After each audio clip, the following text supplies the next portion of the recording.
इतना याद रखना कि ये बहुत बड़ा फितना है, ये बहुत बड़ी आजमाइश है, हमारे ईमान को ले डूबेगी। अगर हम गलत इस्तेमाल किए तो हमारे ईमान को ये मोबाइल बर्बाद करके रख देगी, हमें जहन्नम तक पहुंचाने के लिए मोबाइल काफी होगा। मेरे भाई जरा गौर कीजिए, आज हमारे समाज और सोसाइटी का जायजा लीजिए। आज हमने अपनी जवान लड़कियों को मोबाइल पकड़ा दिया हाथ में, स्कूल जा रही है, आ रही है, कहां किससे बात कर रही है, 10 बजे रात तक सोई नहीं है, चैटिंग कर रही है, बात कर रही, किससे बात कर रही, कोई तहकीक नहीं, कोई जांच पड़ताल नहीं, कहीं पूछ नहीं रहे कि ये नया नंबर तुम्हारे मोबाइल में कहां से आया, ये तुम किससे बात कर रही हो, तुम्हारा फ्रेंड कौन है, हम तहकीक करने की कोशिश नहीं करते हैं। जरा गौर कीजिए मेरे भाइयों, और यही रीजन है और यही असबाब है कि आज अखबारों की सुर्खियां मिलती है। आज अभी हम रूम में बैठे हुए थे मेरे भाइयों, हमारे व्हाट्सएप पे एक वीडियो आई, और वीडियो गालिबन उत्तर प्रदेश के बरेली जिला की है। एक आलिम घराने की लड़की जो बाकायदा आलिमा है और गैर मुस्लिम लड़के से उन्होंने प्यार किया, प्यार के जाल में फंस गई और उनसे शादी रचा ली। इसी मोबाइल के नतीजे में फेसबुक में प्यार हुआ, इंस्टाग्राम में प्यार हुआ, और नतीजा इसका ये निकला गैर मुस्लिम लड़के से शादी किया। और कुछ साल के बाद वो हिंदू लड़का इस्तेमाल करता है और उसके बाद छोड़ देता है, ना घर के रहती है ना घाट के रहती है। कितने ऐसे केसेस आ चुके हैं। जरा गौर कीजिए मेरे भाइयों, दुश्मनाने इस्लाम ने एक बहुत बड़ा जाल बिछाया है हमारे मुल्क के अंदर। एक बहुत बड़ा संगठन जिसको आरएसएस कहा जाता है, जिसका मिशन, जिसका टारगेट यह है कि मुसलमानों को किस तरीके से कमजोर किया जाए, इस्लाम को किस तरीके से कमजोर किया जाए, उसका सबसे बड़ा हथकंडा यह है, उसका सबसे बड़ा फार्मूला यह है कि किस तरीके से हम मुस्लिम लड़कियों को, मुस्लिम बेटियों को प्यार के जाल में फंसाएं, और प्यार के जाल में फंसा करके हम उनसे शादी रचा लें, अपने घर की बहू बना करके लाएं, और फिर कुछ साल के बाद उसके साथ धोखा कर दें। और इसी तरीके से मुसलमान कमजोर हो जाएगा, इस्लाम कमजोर हो जाएगा, मुसलमान बदनाम हो जाएगा। यह बहुत बड़ी साजिश है, बहुत बड़ी साजिश है। मुसलमानों, तुम्हें समझने की जरूरत है, सुप्रीम कोर्ट में कितने एप्लीकेशनें लग चुकी हैं, कितनी मुस्लिम लड़कियों ने एप्लीकेशन लगा चुकी है कि हम अपनी जिंदगी के मालिक हैं, हम आज़ाद हैं, हम जिससे चाहे शादी रचा सकते हैं। लिहाजा ये एप्लीकेशन कोर्ट में इसलिए दी जा रही है ताकि अगर कल हम किसी गैर मुस्लिम लड़की से गैर मुस्लिम लड़के से शादी करें तो बाधा हमारे भाई बनेगा, हमारा बाप बनेगा, लिहाजा उनकी बात को ना सुनी जाए। कितनी एप्लीकेशन है सुप्रीम कोर्ट के अंदर लग चुकी है। मेरे भाइयों जरा गौर कीजिए, यही मोबाइल का फितना है कि हमने अपनी जवान लड़कियों के हाथों में मोबाइल थमा दिया और हम ये तहकीक नहीं करते हैं कि इसका दुरुपयोग किस तरीके से कर रही है, ये कहाँ जा रही है, किन से बात कर रही है, ये 12 बजे रात तक किससे चैटिंग कर रही है। इतना याद रखना मेरे भाइयों, ये मोबाइल हमारे लिए जहन्नम में पहुंचाने के लिए काफी है अगर हमने इसका गलत इस्तेमाल किया तो मोबाइल आज के इस दौर का बहुत बड़ा फितना है। हम और आप जिस दौर में जिंदगी गुजार रहे हैं, ये फितनों का दौर है, ये आजमाइश का दौर है। इस दौर का एक बहुत बड़ा फितना, जिस फितने को मिटाने के लिए इमाम कायनात जनाब मोहम्मद रसूलुल्लाह इस दुनिया में आए, और इस दुनिया में जितने अंबिया आए, जितने रसूल आए, जितने ऋषि आए, जितने मुनि आए, जितने पैगंबर आए, अल्लाह तबारक व तआला ने अलग अलग दौर में, अलग अलग इलाके में, अलग अलग कंट्री में अल्लाह ने हर ज़माने में एक रसूल को भेजा, एक ऋषि को भेजा, एक रसूल को भेजा, एक पैगंबर को भेजा। क्यों? शिर्क के फितने को मिटाने के लिए, शिर्क को मिटाने के लिए हर ज़माने में अल्लाह ने एक रसूल भेजा। लेकिन आज मेरे भाइयों ज़रा गौर कीजिए, अल्लाह की ज़मीन में अल्लाह की ज़मीन में टहलिए मेरे भाइयों, पता चलेगा कि किस तरीके से अल्लाह की ज़मीन में शिर्क किया जा रहा है। जिस फितने को मिटाने के लिए अलग अलग मुल्क में हर दौर में अल्लाह ने एक नए रसूल को भेजा, एक नए पैगंबर को भेजा। श्रीमद् भागवत गीता अध्याय 4 श्लोक नंबर 7 में कहा गया, श्रीमद् भागवत गीता जो गीता प्रेस गोरखपुर से छपती है, मोटे अक्षर वाली बहुत ही आसान गीता है, अध्याय 4 और श्लोक नंबर मंत्र नंबर 7 आप जब खोलेंगे तो उसमें एक श्लोक मिलती है, यदा यदा ही धर्मस्य ग्लानिर्भवति भारतः अपिततानम धर्मस्तदात्मानम सृजामयहम्। जब जब धर्म में बिगाड़ पैदा होता है, जब जब धर्म में हानि होती है और अधर्म की वृद्धि होती है, तब उस युग में हम एक नए ऋषि को भेजते हैं, हम एक नए पैगंबर को भेजते हैं। मेरे भाइयों गौर कीजिए, गौर कीजिए, अल्लाह तबारक व तआला ने हर जमाने में, हर कंट्री में, हर मुल्क में जब जब तौहीद में बिगाड़ पैदा हुआ, जब जब शिर्क ने जन्म लिया, जब जब इस दुनिया में शिर्क पनपा, तब तब अल्लाह तबारक व तआला ने एक नए ऋषि को भेजा, एक नए पैगंबर को भेजा, एक नए रसूल को भेजा शिर्क को मिटाने के लिए। आज जरा गौर कीजिए, उम्मत का एक बड़ा तबका शिर्क के फितने में गिरफ्तार है, शिर्क के दलदल में धंसते चले जा रहे हैं, शिर्क के दलदल में फंसे हुए हैं, जो दुनिया का सबसे बड़ा पाप है। अल्लाह तबारक व तआला ने हर उम्मत के अंदर, हर बरादरी के अंदर एक रसूल को भेजा शिर्क को मिटाने के लिए। कुरान कहता है, वलक़द बअसना फ़ी कुल्लि उम्मतिन रसूलन अन इअ्बुदुल्लाह वज्तनिबुत तागूत, कि हमने हर कौम के अंदर, हर बरादरी के अंदर, हर समूह के अंदर एक रसूल भेजा, हर बरादरी के अंदर वज्तनिबुत तागूत, ताकि लोगों को तागूत की इबादत से बचाया जाए, लोगों को शिर्क से बचाया जाए, गैरुल्लाह की इबादत से बचाया जाए और एक अल्लाह की इबादत में लगाएं। अल्लाह ने हर ज़माने में एक रसूल भेजा, एक पैगंबर को भेजा। ज़रा गौर कीजिए, लेकिन आज उम्मत का एक बड़ा तबका शिर्क के फितने में गिरफ्तार है, शिर्क के फितने में। आज लोग भूल गए हैं कि अल्लाह ने हमें दुनिया में क्यों पैदा किया है, अल्लाह ने हमें दुनिया में हमें क्यों पैदा किया है। एक अल्लाह की इबादत करने के लिए मैं पैदा किया गया। मेरे भाइयों, तफसीली गुफ्तगू अगर हम शिर्क के ऊपर डिबेट चर्चा करेंगे तो इसके ऊपर एक लंबी टॉपिक हो जाएगी। तो ये शिर्क का फितना बहुत बड़ा फितना है। इसी तरीके से इस दौर का एक बहुत बड़ा फितना शुबहात का फितना है, शक व शुबहा का फितना है। शुबहात का फितना मसलन कुछ लोग समझ रहे हैं कि इस्लाम तलवार के जोर से फैला है, इस्लाम आतंकवादी का मजहब है, इस्लाम टेररिज्म की दावत देता है। और हमारे मुसलमानों के अंदर, कुछ लोगों के अंदर ये है कि नऊज़ बिल्लाह जो कब्र के अंदर मदफून हैं वो भी हमारी फरियाद को सुनते हैं, हमारी दुआओं को सुनते हैं। मेरे भाइयों, वली हमारे फरियाद को सुनते हैं। इतना याद रखना कि हम वलियों को तो मानते हैं लेकिन वलियों से मांगते नहीं हैं। हम वलियों को मानते हैं, वलियों से मांगते नहीं हैं। तो ये शुबहात का एक बहुत बड़ा फितना है जो हमारे मुआशरे में बहुत तेजी के साथ फैलती चली जा रही है। अब सवाल ये पैदा होता है,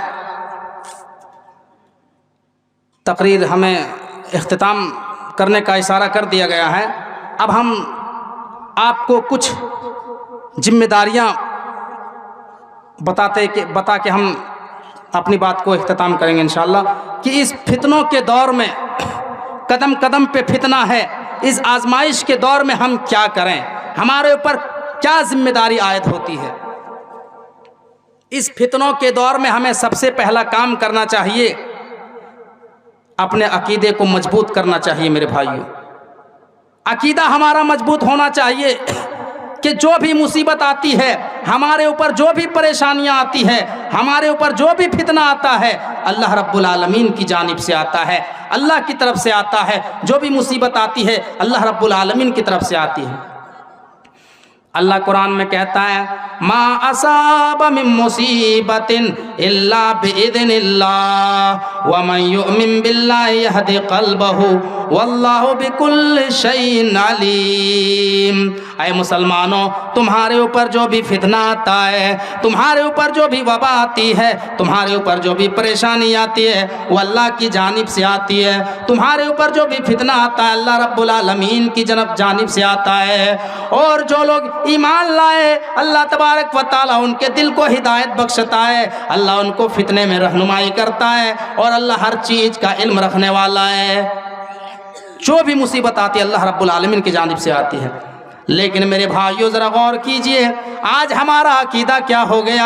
हमारे ऊपर थोड़ी सी आफत आई, थोड़ी सी हम बीमारियों में क्या मुब्तला हो गए, हम तावीज़ गंडा करने लगते हैं, हम शिर्के असगर का इर्तिकाब करते हैं, हम अपने हाथों में कड़ा बांधने लगते हैं, धागा बांधते हैं, तावीज़ गंडा करवाने लगते हैं। ज़रा गौर करो मेरे भाइयों, एक सहाबी नबी अकरम के पास, जनाब मोहम्मद रसूलुल्लाह सल्लल्लाहु अलैहि वसल्लम के पास आए।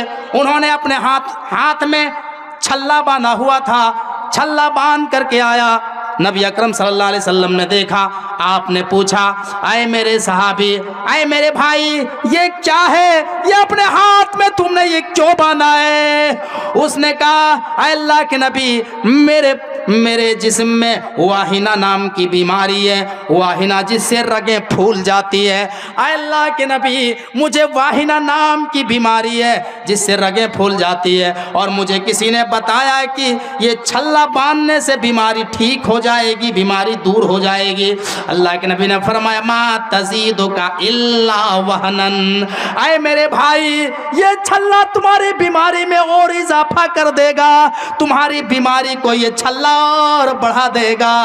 तुम्हारी बीमारी तो ठीक हो जाएगी, लेकिन तुम्हारे दिल में जो अकीदा है, तुम्हारे दिलों में अकीदे की बीमारी पैदा हो जाएगी, और तुम ये तसव्वुर करोगे कि बीमारी हमको, ये शिफा जो है इसी छल्ले ने दी है, ये छल्ला ये सब कुछ है। अल्लाह ने हमको शिफा नहीं दी है, हमको शिफा और ठीक इसी छल्ले ने किया है। आज आप देखिए, 5 साल से आदमी दुआ करता है, अल्लाह से दुआ मांगता है, कोई मसला हल होता ही नहीं है, और किसी ने बता दिया, अरे आप क्या कर रहे हैं, दुआ मांग रहे हैं, कुछ नहीं होता, आप जाइए फला जगह, वहाँ एक आदमी है, बहुत ही मोतबर आदमी है, वो 11 रुपया लेता है, एक ताबीज़ लिख के देता है, उसको टांग लो, बीमारी ख़त्म। और वो आदमी वहाँ गया, और सही बात है, 11 रुपये में एक ताबीज़ खरीद लिया, और उसको अपने जिस्म में टांग लिया, तो बीमारी ठीक हो गई, शिफा हो गई। तो मेरे भाइयों, आप बताइए अकीदा क्या होगा। अकीदा यही होगा कि अरे अल्लाह तो कुछ सुनता ही नहीं है, जो होता है सब यहाँ होता है, हम काहे को नमाज पढ़ेंगे, हम तो जाकर के 51 रुपया में और 11 रुपया में ताबीज़ लेकर के अपने गले में बांध लेंगे, अपने हाथों में बांध लेंगे, तो हमारी बीमारी ठीक हो जाएगी। ज़रा गौर कीजिए मेरे भाइयों, इस फितनों के दौर में सबसे पहली जिम्मेदारी अपने अकीदे को मजबूत करना है। एक मुसलमान का अकीदा बहुत ज़्यादा मजबूत होना चाहिए, पहाड़ों से भी ज़्यादा मजबूत होना चाहिए एक मुसलमान का अकीदा। तो पहली जिम्मेदारी क्या है, अपने अकीदे को मजबूत करें। नंबर 2, दूसरी जिम्मेदारी हमारे ऊपर ये आयद होती है कि हम कुरान और सुन्नत रसूलुल्लाह सल्लल्लाहु अलैहि वसल्लम को मजबूती से थाम लें, मजबूती से पकड़ लें, कुरान और हदीस को मजबूती से हम पकड़ लें, तब जाकर के हम इस फितनों से लड़ पाएंगे। मेरे भाइयों, कुरान कहता है, वअतसिमू बिहब्लिल्लाहि जमीअन वला तफर्रकू, ऐ लोगों तुम सब मिलकर अल्लाह की रस्सी को मजबूती से पकड़ लो और फिरकों में मत बंटो। अल्लाह की रस्सी से मुराद क्या है, कौन सी रस्सी? वो रस्सी जिससे हम जानवर बांधते हैं, जिस पर हम लोग कपड़ा फैलाते हैं? नहीं, रस्सी से मुराद कुरान है, रस्सी से मुराद मोहम्मदुर रसूलुल्लाह सल्लल्लाहु अलैहि वसल्लम की हदीस सहिया है। रस्सी से मुराद 2 है, कुरान और हदीस सहिया। यही दोनों चीज़ों को अल्लाह के नबी सल्लल्लाहु अलैहि वसल्लम ने पकड़ने का हुक्म दिया है, और इसी को तुलसीदास जी ने आसान हिंदी में संग्राम पुराण के अंदर नकल किया है, जो एक किताब है मोहम्मद साहब हिंदू धर्म की किताबों में, जो किताब मौनाथ भंजन के अंदर मकतबा फहमिया से दस्तयाब मिलती है, वहाँ से मिलती है। उसके अंदर एक श्लोक लिखा हुआ है, तुलसीदास जी ने आसान हिंदी में लिखा है, जिसको बहुत आसानी से लोग पढ़ सकते हैं जिन्होंने हिंदी पढ़ा है। मेरे भाइयों, उसने लिखा है, उस श्लोक में तुलसीदास जी ने कुरान और मोहम्मदुर रसूलुल्लाह सल्लल्लाहु अलैहि वसल्लम की जिंदगी को पकड़ने में और उसी की जिंदगी में कामयाबी की जमानत दी है। इस तरीके से तुलसीदास जी ने आसान हिंदी में कहा, यहाँ न पक्षपात कुछ न राखूं, वेद पुराण सत सच भाकूं, देश अरब भरग लता सहाय, सोतियल भरम गत सुनो घघुराए, राजनीति भव्य प्रीति दिखावे, आपन मत सबका समझावे, तब तक सुंदर मध्य कोया, तब तक सुंदर मध्य कोया, बिना महामद पार न होया, तब सुंदर निर्माण न होई, तुलसी वचन सत सच होई। आसान हिंदी में लिखा हुआ है और हवाला दिया है संग्राम पुराण का। मेरे भाइयों, ये असल वेद नहीं है, ये मर्जा है, मस्दर असलिया की तरफ रहनुमाई करती है। जिस हम उलमा कराम बैठे हैं जानते हैं, जिस तरीके से हदीसों में बुलगुल मराम होती है, मिशकात शरीफ होती है, ये असल हदीस नहीं है, ये मर्जा है, ये मस्दर असलिया की तरफ रहनुमाई करती है। और बुलगुल मराम में, मिशकात शरीफ में जिस तरीके से हमें हवाला दिया है कि ये हदीस बुखारी में है, ये हदीस मुस्लिम में है, ये हदीस तिरमिजी में है, ये हदीस इब्न माजा में है, ये हदीस अबू दाऊद में है, हदीस सिहासत्ता की तरफ रहनुमाई करती है, उसी तरीके से ये किताब रहनुमाई कर रही है संग्राम पुराण की तरफ। संग्राम पुराण का हवाला दिया और तुलसीदास जी ने आसान हिंदी में कहा, यहाँ न पक्षपात कुछ न राखूं, यहाँ मैं किसी की तरफदारी नहीं करूंगा, यहाँ मैं किसी का पक्ष नहीं लूंगा, वेद पुराण सत सच भाकूं, बल्कि वेदों में और पुराणों में जो लिखा होगा हम उसको लोगों में सही सही बयान कर देंगे, हम लोगों में सही सही बयान कर देंगे। यहाँ न पक्षपात कुछ न राखूं, वेद पुराण सत सच भाकूं, देश अरब भरग लता सहाय। तुलसीदास जी कहते हैं कि अंतिम महाऋषि की पेशिनगोई करते हैं कि आखिरी नबी अरब मुल्क के अंदर पैदा होंगे, अरब मुल्क के अंदर आएंगे, देश अरब भरग लता सहाय, वो नबी अरब मुल्क के अंदर पैदा होंगे, सोतियल भरम का तो सुनो घघुराए, जो बहुत ही अनहोनी बातें बताने वाले होंगे, बहुत मौजज़े दिखलाने वाले होंगे। मेरे भाइयों, अल्लाह के नबी जनाब मोहम्मदुर रसूलुल्लाह सल्लल्लाहु अलैहि वसल्लम से बड़ा मौजज़ा कौन दिखा सकता है? आज कहता है कि हमारे बाबा की बात मान लो, आज कोई कहता है कि हमारे आदमी की बात मान लो, हमारे इमाम की बात मान लो, हमारे इमाम की एक करामत है, हमारे वली की एक करामत है। मेरे भाइयों, आओ मैं इमाम कायनात के चमत्कार को बताऊं। इमाम कायनात के चमत्कार ये था, इमाम कायनात का मौजज़ा ये था, नबी अकरम की करामत देखी ये थी कि आपने जब एक गिलास दूध को बिस्मिल्लाह कह के पिलाया तो 116 सहाबाए कराम ने पिया, एक बकरी के अंदर कई कई सहाबाए कराम ने खाना खा लिया। आपका मौजज़ा, आपका मौजज़ा एक ही रात में मक्का से फलस्तीन और फलस्तीन से मस्जिद अक्सा में नमाज सारे नबियों को पढ़ाई और वहां से फिर 7वें आसमान का दौरा किया, जन्नत देखी, जहन्नम देखी और उसी रात में फिर दुनिया के अंदर लौट आए। ये सिर्फ नबी अकरम जनाब मोहम्मद रसूलुल्लाह का मौजज़ा है, किसी और का मौजज़ा नहीं है। हमारे नबी का मौजज़ा उंगली के इशारे से चांद के 2 टुकड़े कर दिए। मेरे भाइयों, देश अरब भरग लता सहाय, सोतियल भरम गत सुनो घघुराए। वो नबी बहुत ही करामतें दिखलाने वाले होंगे, मौजज़े दिखलाने वाले होंगे। और आगे तुलसीदास जी ने कहा, तुलसीदास जी ने कहा कि बिना महामद तब तक सुंदर मध्य कोया, बिना महामद पार न होया, तब तक सुंदर मध्य कोया, मध्य के मन मीठी कोया मन आवाज, मध्य मन मीठी कोया मन आवाज। यानी जब तक मीठी और सुरीली आवाज यानी कुरान की आवाज इस दुनिया में बाकी रहेगी, बिना महामत पार न होया, तब तक बिना महामत के कोई भी आदमी पार नहीं हो सकता है। यानी बिना महामत सल्लल्लाहु अलैहि वसल्लम की इताअत के बगैर कोई इंसान जन्नत में नहीं जा सकता है, कोई इंसान जन्नत में एंट्री नहीं कर सकता है। अगर तुम्हें पैराडाइज में जाना है, अगर तुम्हें जन्नत में जाना है तो कुरान की पैरवी करो, कुरान की इत्तिबा करो और मुहम्मदुर रसूलुल्लाह सल्लल्लाहु अलैहि वसल्लम के तरीके को फॉलो करो। इसके अलावा कोई तीसरा रास्ता नहीं है, इसके अलावा कोई तीसरा ऑप्शन नहीं है। इसी को इमाम कायनात जनाब मुहम्मदुर रसूलुल्लाह सल्लल्लाहु अलैहि वसल्लम ने अपने इंतकाल से 4 दिन पहले कहा था, तरक्तु फीकुम अमरैन लन तज़िल्लु मा तमस्सक्तुम बिहिमा किताबल्लाहि व सुन्नती। ऐ लोगों, मैं तुम्हारे दरमियान 2 चीजें छोड़ के जा रहा हूं, अगर तुमने उन दोनों चीजों को पकड़े रखा तो तुम्हें दुनिया की कोई ताकत गुमराह नहीं कर सकती है। वो 2 चीजें क्या है? अल्लाह के नबी फरमाते हैं किताब अल्लाह, अल्लाह की किताब यानी कुरान, व सुन्नती और मुहम्मदुर रसूलुल्लाह सल्लल्लाहु अलैहि वसल्लम की सुन्नत यानी हदीस सहिया। इन दोनों चीज़ों को तुम मजबूती से पकड़े रहना, दुनिया की कोई ताकत तुम्हें बहका नहीं सकती है।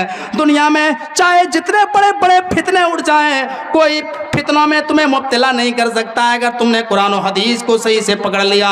अल्लाह के नबी ने एक मकाम में फरमाया, अलैकुम बिसुन्नती व सुन्नतिल खुलफाए राशिदीन अल महदीयीन। ऐ लोगों, मेरी सुन्नत को और सहाबाए कराम की सुन्नत को, खुलफाए अरबा की सुन्नत को मजबूती से पकड़ लेना। मेरे भाइयों, तो हमें दूसरा काम क्या करना है?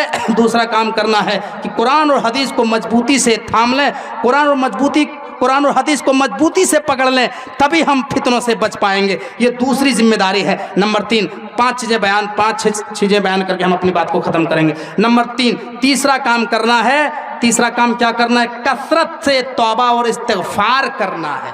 कसरत से तौबा और इस्तिग़फ़ार करना है, तभी हम फितनों से बच पाएंगे। मेरे भाइयों, अल्लाह कुरान में कहता है, फलौला इद जाअहुम बासुना तदर्रऊ वलाकिन क़सत कुलूबुहुम व ज़य्यन लहुमुश शैतानु मा कानू यामलून। ऐ लोगों, तुम्हारे ऊपर जब हमारा अजाब आया, तुम्हारे ऊपर जब फितना आया, तो तुमने अल्लाह रब्बुल आलमीन की तरफ रुजू क्यों नहीं किया? तुमने अल्लाह रब्बुल आलमीन से माफ़ी क्यों नहीं मांगी? अपने गुनाहों की माफ़ी क्यों नहीं मांगी? लेकिन तुम्हारे दिलों को शैतान ने मुज़य्यन कर दिया और तुम्हारे दिल पत्थर हो गए। मेरे भाइयों, ज़रा गौर कीजिए, अभी पिछले दिनों देखो किस तरीके से आज भी इसराइल जानो जिद से लगा हुआ है फ़लस्तीन को मिटाने के लिए। मस्जिद अक्सा के इर्द गिर्द बम बरसा रहे हैं, हॉस्पिटल में बम गिरा रहे हैं, कितने बच्चों को शहीद कर दिया, कितने हजार बच्चों को मार दिया, महिलाओं को शहीद कर दिया, बूढ़ों को शहीद कर दिया।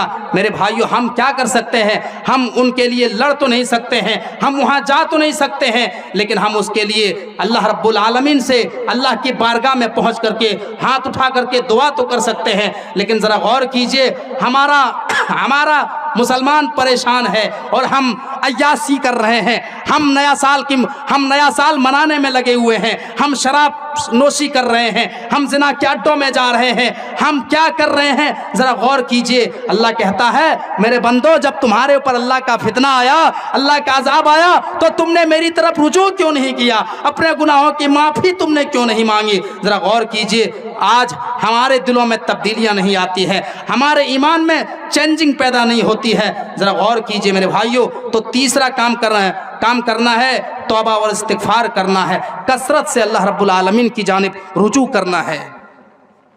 नंबर 4, चौथा हम और आपको काम करना है कसरत से अल्लाह तबारक व तआला की इबादत करना। अल्लाह के नबी फरमाते हैं, अल इबादतु फिल हर्ज का हिजरतिन इलैया। फितनों के दौर में इबादत करना ऐसे है जैसे मेरी तरफ हिजरत करना है।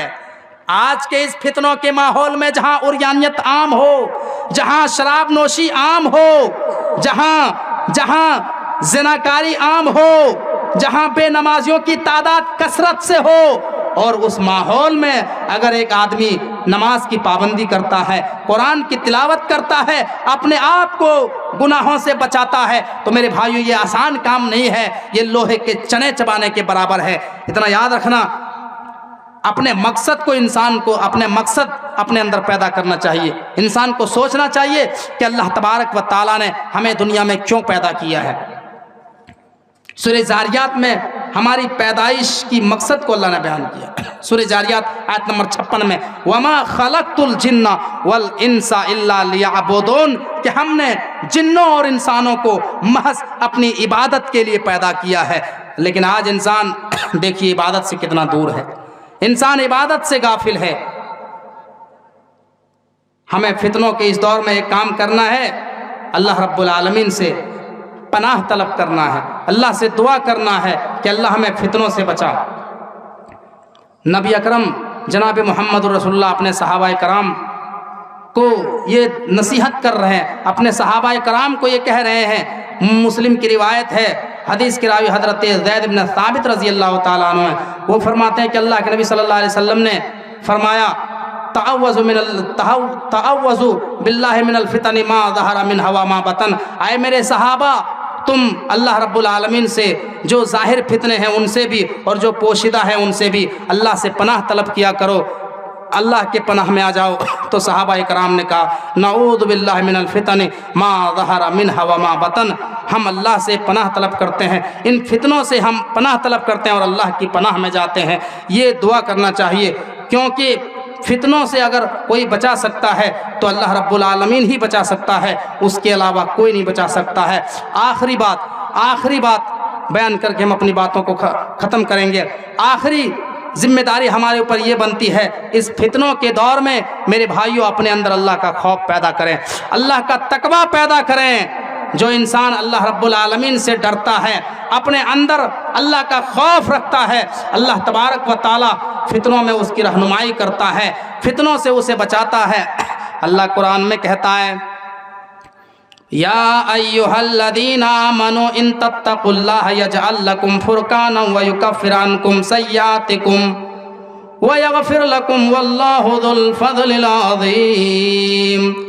अल्लाह रब्बुल आलमीन कहता है आए ईमान वालो, तुम अपने अंदर अल्लाह का तकवा इख्तियार करो, अपने अंदर अल्लाह का डर पैदा करो। जब तुम अपने अंदर अल्लाह का तकवा पैदा करोगे, जब अपने अंदर अल्लाह का डर पैदा करोगे तो अल्लाह तबारक व तआला फितनों में तुम्हारी रहनुमाई करेगा, तुम्हारे दिमाग में हक और बातिल को परखने की सलाहियत डाल देगा, हक और बातिल को फर्क करने की सलाहियत तुम्हारे दिमागों में पैदा कर देगा। मेरे भाइयों, जब अल्लाह का खौफ अपने अंदर पैदा करेंगे, आप ये सोचें कि हम दुनिया के किसी भी कोने में, हम जहाँ भी हैं अल्लाह हमें देख रहा है। हम शराब पिएंगे तो अल्लाह हमें देख लेगा, हम ATM मारेंगे तो अल्लाह हमें देख लेगा, हम चोरी करेंगे तो अल्लाह हमें देख लेगा, हम जंगल में जुआ खेल रहे हैं लेकिन अल्लाह तो देख रहा है। हम कहीं भी हैं दुनिया के किसी भी कोने में, लेकिन अल्लाह तबारक व तआला का कैमरा चालू है। ये अकीदा, ये ईमान अपने अंदर पैदा करना चाहिए, तभी इंसान फितनों से बच सकता है। हर इंसान के ऊपर अल्लाह तबारक व तआला ने 2-2 CCTV कैमरे लगाए हैं। मेरे भाइयों, हर इंसान के ऊपर 2-2 CCTV कैमरे लगाए हैं। आप कहीं भी, आप बड़े बड़े शॉपिंग मॉल में जाते होंगे, बड़े बड़े कपड़े दुकान में, बड़े बड़े दुकानों में आप चले, यहाँ तक कि बहुत सारे रेलवे स्टेशनों में भी अब, और बड़े बड़े बैंकों में भी आप जाएंगे तो वहाँ CCTV कैमरा लगा होता है और लिखा होता है you are under surveillance. English में लिखा होता है यू आर अंडर सर्विलांस। आप CCTV कैमरे की निगरानी में हैं, आप CCTV कैमरे की नज़र में हैं। इससे पता ये चला कि हम यहाँ पर कोई भी गलत हरकत करेंगे, यहाँ पे कोई भी सामान चुरा करके भागने की कोशिश करेंगे तो CCTV फुटेज के जरिए पकड़ लिया जाएगा, हमें अरेस्ट कर लिया जाएगा। और ऐसे ही पकड़ा जाता है चोरों को, जब बैंकों में लूटपाट होता है या कहीं चोरियां होती है और CCTV फुटेज जब सामने आता है तो चिन्हित करके उसको अरेस्ट कर लिया जाता है। तो हर इंसान के ऊपर अल्लाह तबारक व तआला ने इसी तरीके से 2-2 कैमरे लगाए हैं, ताकि इंसान दुनिया में क्या कर रहा है, कहाँ जा रहा है, किस मकसद से घर से निकला है, क्या करने जा रहा है, कौन से अमल का अंजाम दे रहा है, अल्लाह तबारक व तआला उस कैमरे के जरिए जान लेगा। और उस कैमरे का नाम क्या है? अल्लाह 30वें पारे में फरमाता है व इन्ना अलैकुम लहाफिज़ीन किरामन कातिबीन यालमून मा तफ़अलून।